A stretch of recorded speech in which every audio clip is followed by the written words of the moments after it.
4 more groups came by, one after another, laughing as they passed by the parsonage. The last group held Reverend Buckminster, who separated from them and came up the stairs, then went by Turner silently into the house. The purple darkness had rolled farther and farther up Parker Head, rolling in front of him thin, wispy lines of silken fog that hovered chest-high over the ground, like ribbons waiting for racers to part them.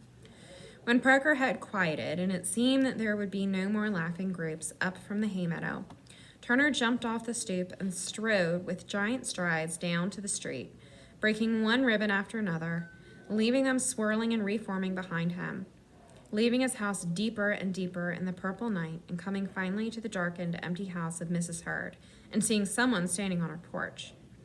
He stepped closer and closer still until he was close enough to see who it was that stood there. It was Willis. He was painting the shutters yellow. Turner walked up the porch steps. "Willis, it's dark as all get out. What are you doing?" Willis spun around at the sound of Turner's voice, but then he turned back to the painting. "What does it look like I'm doing?" "Painting shutters." "Gee, you know how to hit a baseball and you're smart too." "You're painting in the dark." "I'm painting in the dark." "Because you don't want your father to know." "Told you you were smart." "It's for your grandmother." Willis did not answer. He went on with his painting, covering the green shutters with sunlight yellow. "You have another brush?" asked Turner. Willis stopped painting. "Why didn't you hit that last pitch? You could have hit any one of those twice as far as the center fielder, but you didn't, not even the last one. So why didn't you hit it?" "Because everyone expects green shutters."